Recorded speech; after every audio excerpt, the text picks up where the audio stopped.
ሰላም ሰላም ውድ ቤተሰብ እንዴት ናችሁ? እንዴት ቆያችሁ? አህለን ወሰህለን ብያለሁ። ውድ ሚኪያ ዩቲዩብ ቻናል ተከታታዮች በሙሉ እንዴት ናችሁ? ሰላም ቆያችሁልኝ? አሁንም ሰላም ቆይልኝ። ሀባይቤ ሰብስክራይብ፣ ላይክ፣ ሼር ሰብስክራይብ በማድረግ ቤተሰብ የሆኑ እደምራለሁ፣ ደምሩኝ። እንዲሁም ደግሞ ባለፈው ቻይኒዝ እየሰራሁላችሁ አላለቅም ብያችሁ ነበረ ቪዲዮ ይሄ የዛኛው ቀጣይ ነው ማለት ነው። አለቀኩላችሁም ነበረ። በጣም ነው ካሜራ መቅረጽም ቪዲዮ ኤዲት ማድረግ በጣም የተቸገርኩኝና ከሰዓት አንጻር ስለሆነ በሰዓቱ አለቀኩላችሁ ማለት ነው። በጣም ይቅርታ ጠይቃለሁኝ።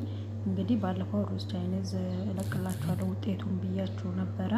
ውጤቱ ይህን ይመስላል ማለት ነው። እንደዚህ የሚያምር ፏፍሽ ያለ ፍክት ያለ ሞክሩት። ወላሂ በጣም ነው የሚጣፍጠው። እጅ ነው የሚያስቆረጥመው። ሞክሩትና እንግዲህ ካልወቀሳችሁኝ ታያላችሁ ችግር ካለው ማለት ነው። እንግዲህ ሞክሩት መጀመሪያ፣ ከዛ በኋላ ካልጣፈጠ መታችሁ ትወቅሱኛል።